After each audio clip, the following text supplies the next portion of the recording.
What new technologies and AI tools can make the biggest impact on your business growth in 2025? What growth strategies span across industries? And what constitutes a successful founder? We're going to be getting all of the answers to those questions and more today from serial entrepreneur and founding partner of the Chameleon Collective, Freddie Laker. Freddie, welcome to the show. Thank you so much for spending some time with us today. My pleasure. Good to spend some time with you as well. Happy Friday. Happy Friday. Let's jump right in. Why don't you tell us, what is your business and what pain points do you solve for? I'm a true serial entrepreneur. I've got 4 different businesses I'm involved in. But the one I'm going to focus on today is called Chameleon Collective. And we position ourselves as a business transformation company with a specialization in working with a lot of investors. We're like private equity firms and venture capital firms. And we help people with go-to-market challenges, build better businesses. I think what we do is pretty neat. How we do it is much more interesting. We have a large bench of interim and fractional leaders, which allow us to drive top-down transformation in our clients. We have a lot of tactical specialists from marketing and sales and branding, things like that let us do kind of bottom-up transformation and really get in the weeds and enact the change within our companies. Sure. And then wildly enough, we actually have 8 recruiters. And so what we do is we kind of use these leaders and these tactical folks to come in, kind of take the trajectory of a company and take it that way and shoot it off in a new direction. And then we actually peel ourselves out while putting in a permanent team. Well, And that's why we position ourselves as a business transformation company, because I think when you think a lot of like agencies and consulting firms, they're kind of designed to be there in the long run. We're kind of built to be replaced. And that's why I think transformation is a fair claim. yeah, I was going to say, I'm glad you brought up the transformation piece, because I think that the other keyword that we most commonly hear is sort of growth. And you guys really sort of make that distinction that it's not growth, it's transformation. So I was wondering if you could maybe talk us through what are the most common areas that you find in businesses that need a transformation? Yeah, great question. Obviously, a lot of that has to do with stage. So with earlier stage companies, sometimes it's about, especially if it's maybe a technology company with engineers that are, kind of founded the company, a lot of the times about that, it's about starting the foundation for growth. Maybe that's building in the best practices. I think that lay a foundation for a proper sales and marketing team. Sometimes with a lower middle market or middle market company, a lot of times you're dealing with founders who have who've maybe just been acquired for the first time by a private equity firm. Mm-hmm. A lot of founders grow their companies, frankly, through sheer force of will and charisma. And by the time we get involved, then they might, you can't build the company or scale it to the next level solely around the founder. So a lot of times we're helping professionalize the organization, taking the experience that maybe comes from much larger organizations to help people get from the 50, 100 million mark to the $500 million plus mark. And then my favorite one actually is we help what I like to call teaching dinosaurs to dance. And so sometimes we get these companies that have been around for a long time. Yeah. They're very established. They have a maybe incredible product market fit, but they have fallen a little bit behind in some of the innovations that you might see in building a successful growth engine, whether that is modern customer experience practices, modern acquisition practices, and kind of helping people to adopt those things. And actually, I find in many times that can actually be the most rewarding. Wow. Yeah, I love those defined buckets that you describe.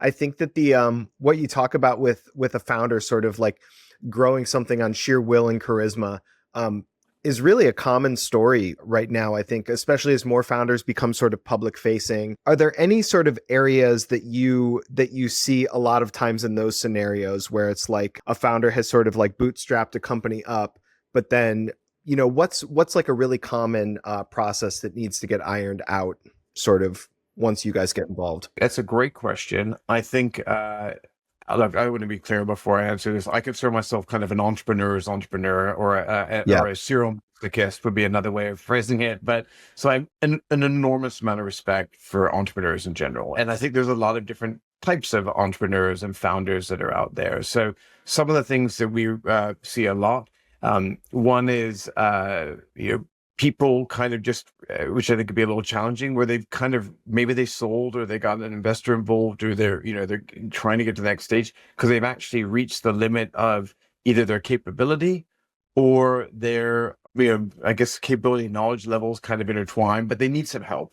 Yeah. And they recognize that. And in some cases, the majority, mercifully, they're self-aware of this. Some cases, they're not self-aware of this, which can be a little trickier, Right. kind of challenge. So sometimes we're having to help navigate situations where people don't maybe aren't aware that they need the help, and that can be a little trickier to support sometimes. And I'd say the other big thing that you need to watch out for when dealing with helping founders to be more successful as they're scaling up their businesses is just people kind of hitting that stage where they need to recognize the importance of building a great team around them. I think some founders figure this early on, and or they recognize the strength of having an incredible set of people around them, and that really creates that scalability. Other people, again, maybe more on the sheer force of will side of things, they haven't really built a strong team, but Yeah. they're so diehard. They've got their grind game so it's so good that they're able to kind of get to a certain stage without it. But actually, I find those are the people that struggle the most to get to that next level, because it's really hard to let go, and that's Yeah. another interesting challenge that we have to help navigate people with. It's one thing to give them the resources to be successful, but a whole nother thing there's almost like an executive coaching side of it to help people learn how to appreciate and leverage those tools and resources that whether it's us or firms like us can provide. Sure. Well, Freddie, anyone who's ever watched your web series, Oh Ship, or maybe watched you in different interviews or anything like that, knows the love that you have for entrepreneurship and entrepreneurs. I sort of love that you took us into the team members, choosing the team members, because being starting multiple endeavors of your own.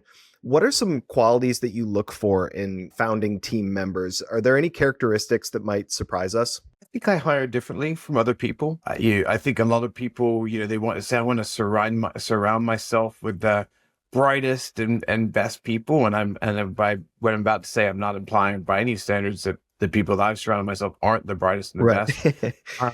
But I really value heart, more than anything. I find that, I actually find finding smart people isn't that hard. Finding smart people that have heart and passion, and that I feel will be committed to the business, or is actually the harder part. Hmm. I think one thing I look for, and this is certainly part of, well, for Chameleon Collective and certainly every other company that I've got or I'm involved with, I really love we people. And so Sorry, versus one more me, time. we people versus Hmm. me people. And I don't mean little people. I mean we people, W-E, not Sure. W-E-E, just to be clear.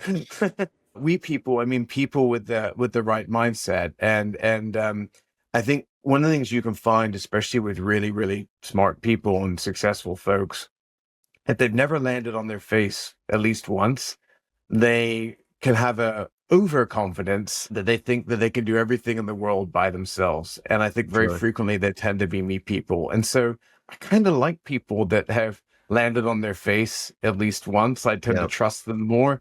I think they by nature tend to be more we people. I think that we people will stick with you. Personally, when I build businesses, I invest in the people that I work with. I invest Right. my time in them professionally.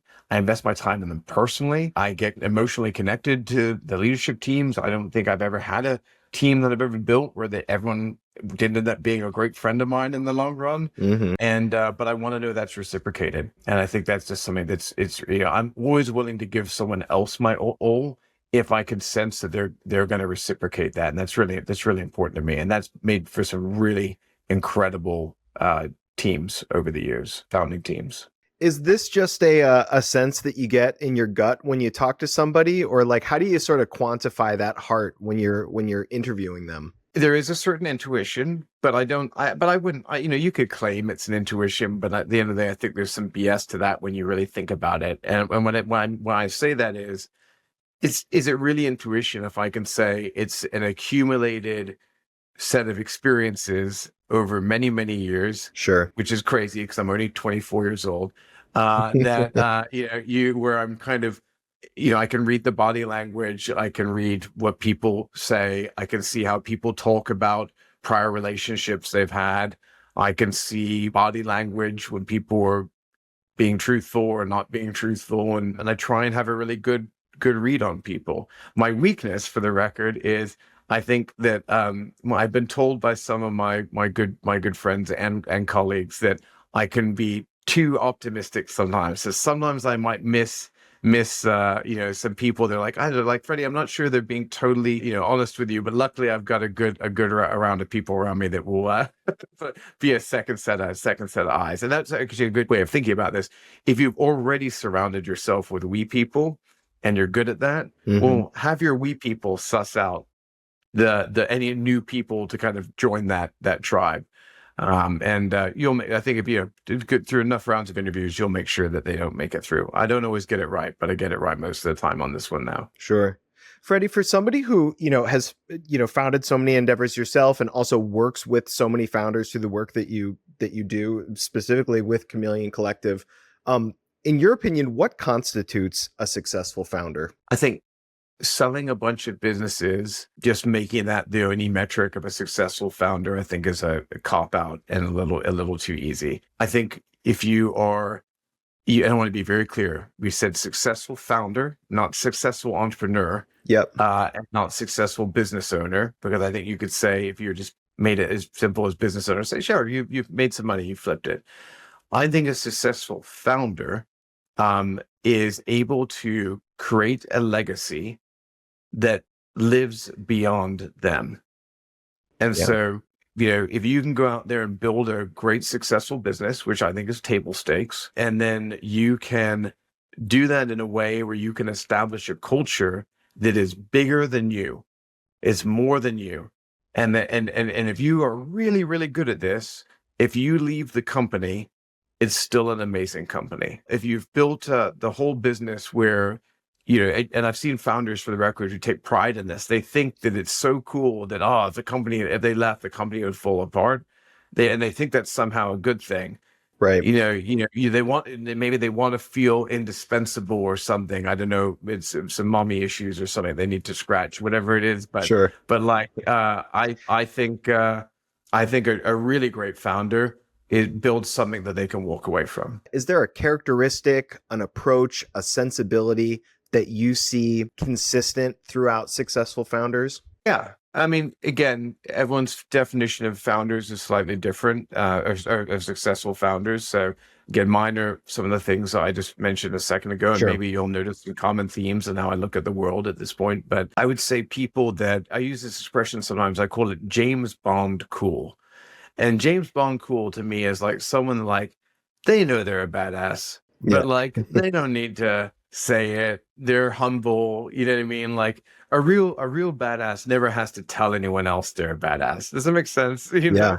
And there's something, and I think there's something like, I think about these founders that like, they're very cool. They're very laid back. And I think those are the people that I think make great. If my outcome was saying a company that can live beyond you, like you don't need to build a business around yourself. Is that whether it's an ego thing or something like that?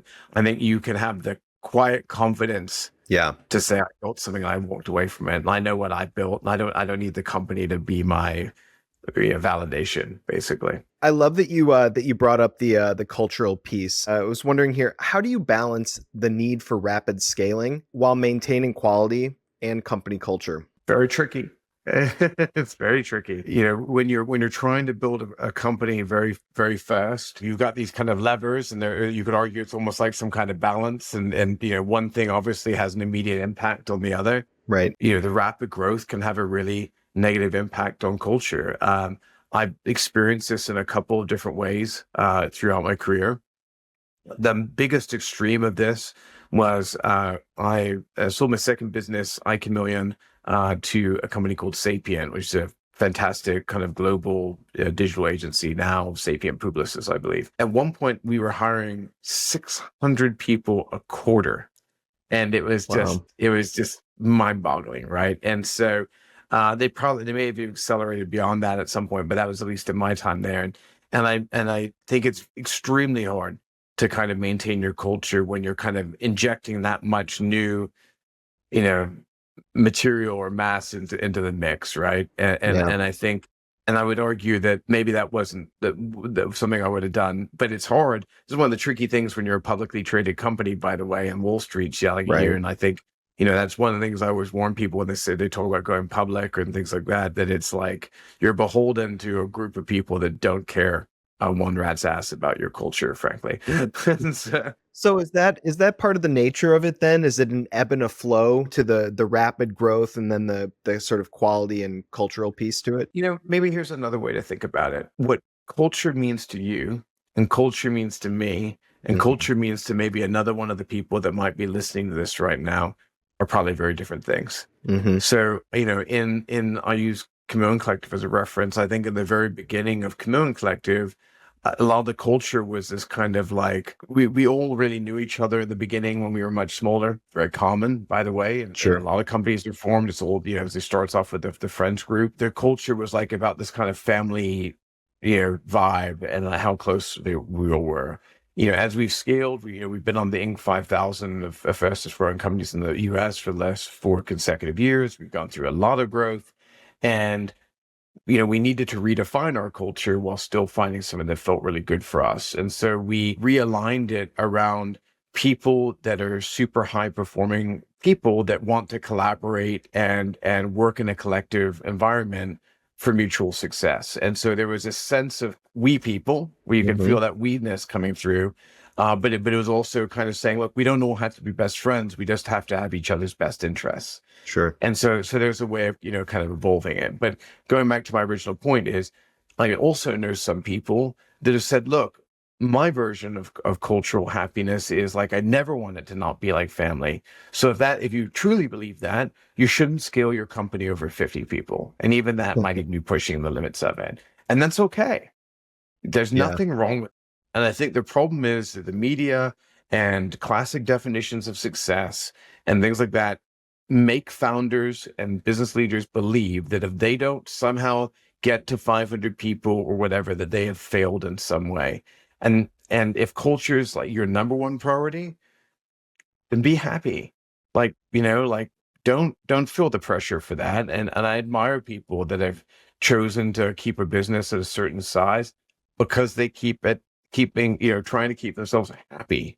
And Right. I think happiness is worth a lot more than, as long as you've got a good solid basic income. I think happiness is worth a lot more. And then the only people I feel bad for are the ones that are trying really hard to grow it and they can't get there. And that's a whole nother conversation.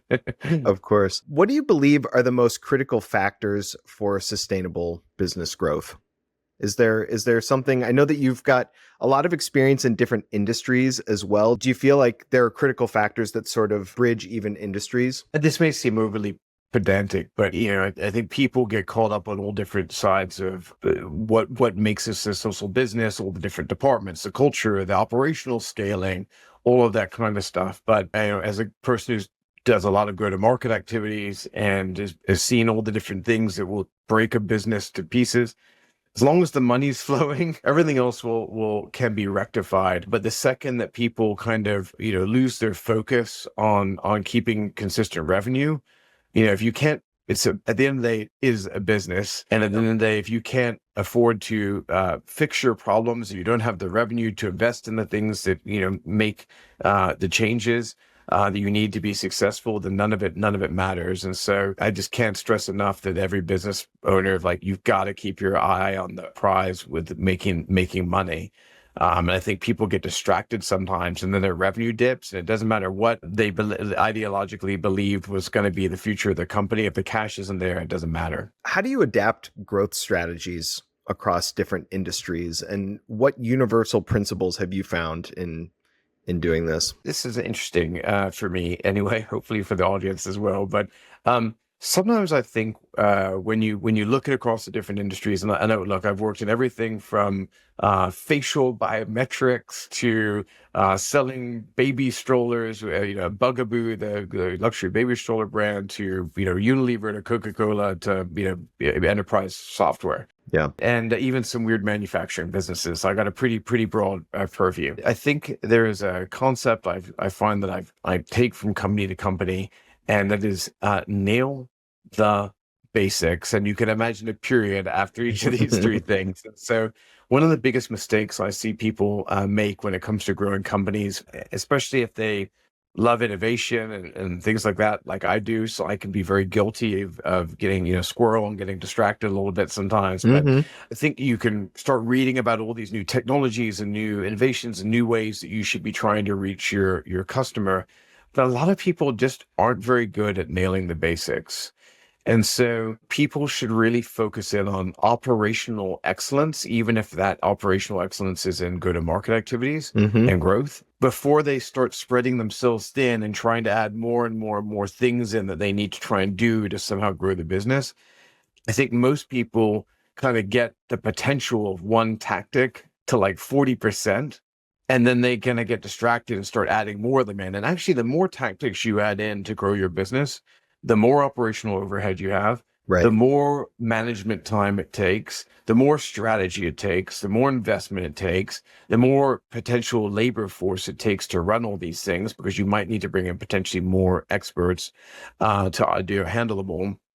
And so I think people really need to kind of like take a tactic to like 70 or 80%, because that's around when diminishing returns start to happen normally, and really, really make sure they're maximizing. Like using a lot of like, technology tools that are so interwoven in sales and marketing now. I mean, it's a well-known fact that most people are kind of only leveraging, 10 to 15% of the functionality of these, tools that people have subscribed to and pay a substantial amount of money for. And I think that's kind of a good reflection of kind of make you realize like how much is really left on the table for a lot of folks.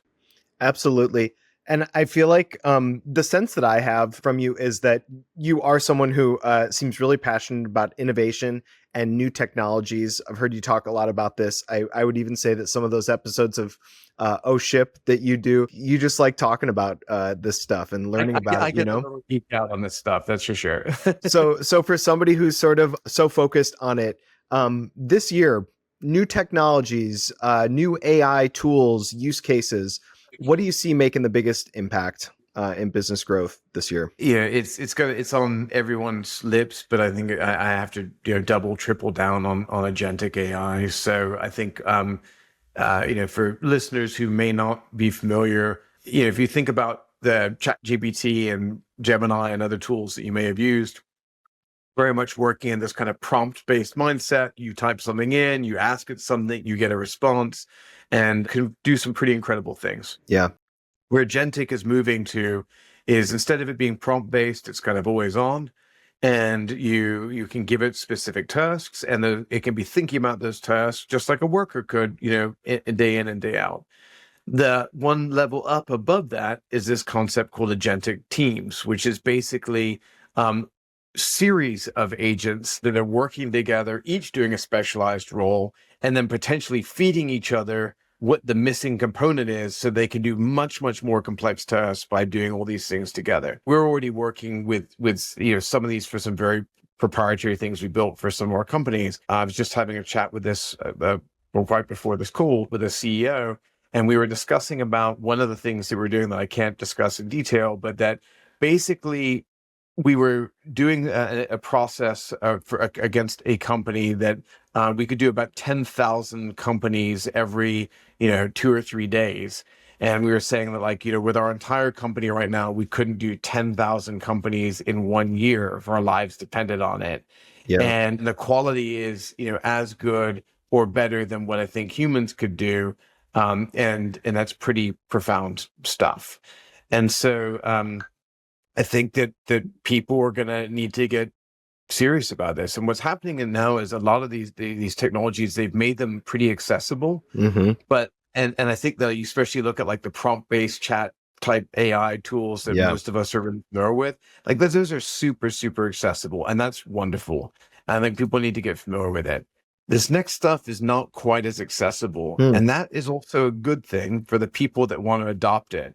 Because what happens is when everyone has access to the same tool, the competitive advantage goes away. Right. I think that the agentic stuff will become democratized either later this year or going into 26. So for the people that basically, can leverage it to its full potential for at least a year and a half, I think they can eke some value out of it that others won't be able to get to. Kind of like how people got early in on the last generation of AI stuff 2 or 3 years ago. Right. They had a big competitive advantage for a little bit. So are you speaking in terms of like getting an education in some of these new AI tools? Like you're saying that a lot of this stuff, I know the chat stuff is super, my mom uses chat bots and Yeah, stuff like yeah, that. okay. That's the ultimate barometer, right? When our moms are using it, like, okay, now it's gone mainstream. Yeah. So, But there are other tools you're saying sort of, if you're working to go in that direction, get the education now, and that's going to give you the edge up. people should start not just honestly, not just learning about it. You got to go use it. Like Yeah. the best way. There's so many free trials and open developer tools out there. If you're not that technical, find a technical buddy and technical partner. If you've got some other skill that you can contribute with these kind of tools and processes. If you're not a technical person, think about a skill that you have, or you have some insight about maybe how to communicate with a customer, or you understand like a workflow that's really specific to an industry. And then you could work with someone maybe who's slightly more technical to build agents that maybe automate part of your workflow. And this will make you into a superhuman, basically. This expression's been going around the last couple of years where it's like, AI isn't going to replace humans. It's going to replace humans that don't use AI. And I think that is completely accurate. Now, I can't speak for what's 5 years out, but in the meantime, it's an arms race and people need to adopt it or they're going to be in trouble, in my opinion. Yeah. Well, Freddie, I'm taking that really personally. That advice, it almost feels like you're talking to me specifically. So find a technical buddy, is what you're saying. In your opinion, what constitutes a world-class marketer? What do you look for in folks like that? Yeah, that's a great question. When you look at the kind of evolution of the marketer over the last 15, 20 years, I think people were really at one point very, very heavy on the brand side. And then, there came the emergence of the digital marketers. And I remember the brand people used to kind of look at the digital people with a little bit of disdain. And then I felt like there was this flip where basically the digital people then became dominant and the brand people were not quite as popular in terms of them securing jobs and where the demand was. And then I think there became this point where it was an expectation that any modern marketer should be at least a well-rounded one, especially like let's assume that some kind of marketing leader needs to be well-rounded at this point. They need to be able to do both. Yeah. I think a world-class marketer within that needs to have enough experience that they do have a good grasp of both of these things at a true expert level. Yeah. So not dabbling in both of them. I want to be clear. I've seen world-class brand people. I've seen some world-class digital people. But if you said, what would I consider a world-class marketer? And I think world-class has a really, really high bar, then I think these are people that are true experts in both and could hold an expert level conversation of both of these things. And I think if you wanted to talk about what a next level world-class marketer is, I think these are people that are, can nail the basics consistently, going back to my earlier point, and can play the innovation game. And so they're staying ahead of it, and they're on the cutting edge of innovation, including making sure that things like AI technologies are factored into how they think about their strategies. Freddie, I would love to get a little bit of a story out of you. Like I say, I was watching some episodes of your web show. Oh Ship seems to really aim to celebrate entrepreneurship, but also failures of entrepreneurs, and kind of talking about the important lessons that entrepreneurs learn from those failures. So I just wondered if I could get one from you. If you look back over your journey, your career, what's maybe the biggest lesson, or a really important lesson that you learned from a failure? It's funny you should mention this. So I've had managed to build and sell a couple companies. I've also had a pretty spectacular failure with a startup I had called Guide. And Guide was a software platform that basically took text-based online news like blogs and things like that, summarized them, and then had an avatar read you the news. Now, if you're listening to that and going, hey, that sounds like a pretty good idea. It is. Well, I was about 13, 14 years too early. So I didn't know that when I was building it. And I for years and years and years, like beat myself up and thought, what a stupid idea. Why did I think this was such a great idea? I was so obsessed with it. And there's a company recently that called Synthesia. I think they just raised $800 million or $600 million for Wow. basically a comparable idea. And they're doing really well with it. And hats off to them for the record. Yeah, so I was a little ahead of the curve. And when that company didn't make it, and I kind of had this moment where I remember I was trying to get one last person, maybe put some money in, and trying to decide if I wanted to keep going or not. And when I realized it was over, I did something kind of odd. I pulled out a notepad and I wrote a letter to myself, and I wanted to put it in an envelope so that in the next time I tried to start a company, I would read this letter to myself so that I would remember all the things I had done wrong. Wow. Because while I may have some strengths, short-term memory would be one of my weaknesses. I wanted to make sure that, like, because I'm such an optimistic person that sometimes I feel like I forget like what goes wrong, and I wanted to write down everything that went wrong so I would remember it when the time came. Wow. And I hadn't looked at it in years, and I pulled it out yesterday because something spawned in my head, and I remember. I actually think it's one of the best things I've ever written. I hope one day I should publish it. And so I was looking at there and thinking, what was the lesson of all those I took away the most? I think that of all the things I've learned, especially if you're an optimistic person that gets very excited about ideas, as I'm prone to doing, and a lot of entrepreneurs are prone to doing. So, you get it, right? Like I get so jazzed about stuff. Even what feels like the greatest ideas need market validation. And so I ran too quickly into that idea, and I should have slowed down a little bit and prototyped it, got a tech buddy, not just a deck. Because the problem was I could make a deck and mock-ups, and I could show the mock-ups to anybody, and I could sell the hell out of an idea. And people were like, I love it. Let's do it. I raised a bunch of money and had some pretty notable investors involved and so on. But what I should have done is to raise a little bit of money, made a rough prototype, and not shown it to investors, but shown it to customers, potential customers, people that would have theoretically given me money for this. And then got their reaction. Right. And I think sometimes the other part of like market validation, sometimes people don't want to hear the answer. They love an idea so much, they don't want someone to tell them. They may not say that out loud, and they may not even be aware they feel that way. But subconsciously, they don't want to hear someone, poop on their great idea, you know what I mean, or what they perceive as their great idea. And I think I made that mistake with Guide. And had I done that, and shown it to some folks, I think they would have said the avatars are creepy as hell because we hadn't hit the level that we had now, and they had a major this kind of the sense that this didn't look like didn't feel they were close to human but didn't look human, and it weirded people out basically. Sure. And I think I could have done that earlier on and learned something from that, and I would have saved myself a couple years of my life, a significant amount of my own personal money, a bunch of investors' money, who also include a lot of friends of mine. And I think I would have changed, I'd changed things around.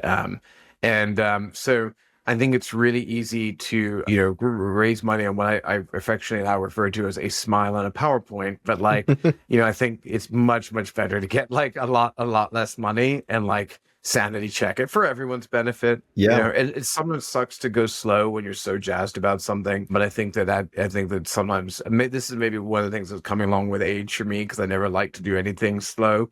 But I would slow my roll a little bit if I could give people some advice. It's just check it, and again, not with your buddies who are like, yeah, high five, like with people who would be the ones that would actually give you money. And you need to be able to look them in the eye and be honest with me. Would you pay me for this? And if so, how much? Yeah. And if not one person said, I'm sorry, it's cool, man, but like I couldn't really justify paying for it, don't do it. Because then it's a great passion project. It's not a great business. Yes, it is the kind of lesson that only comes with a tremendous experience, it seems like. Freddie Laker, the company is the Chameleon Collective. Thank you so much for your time and your words today. Is there somewhere where people can find you, learn more about you, learn more about the Chameleon Collective? That's great. You can definitely find us at chameleoncollective.com. I'm on my favorite place to post and connect with people is on LinkedIn. That's my primary social channel. You can find me at linkedin.com/IN/Freddie Laker. I post frequently and always happy to connect with people there. Excellent. Freddie, thank you so much for your time today. Thank you. Thanks for inviting me. If you are listening and you are interested in exploding your own digital growth, you can get in touch with Jump 450 in the link below in the description. That is www.jump450.com. And don't forget to subscribe for more weekly episodes. We'll see you next time.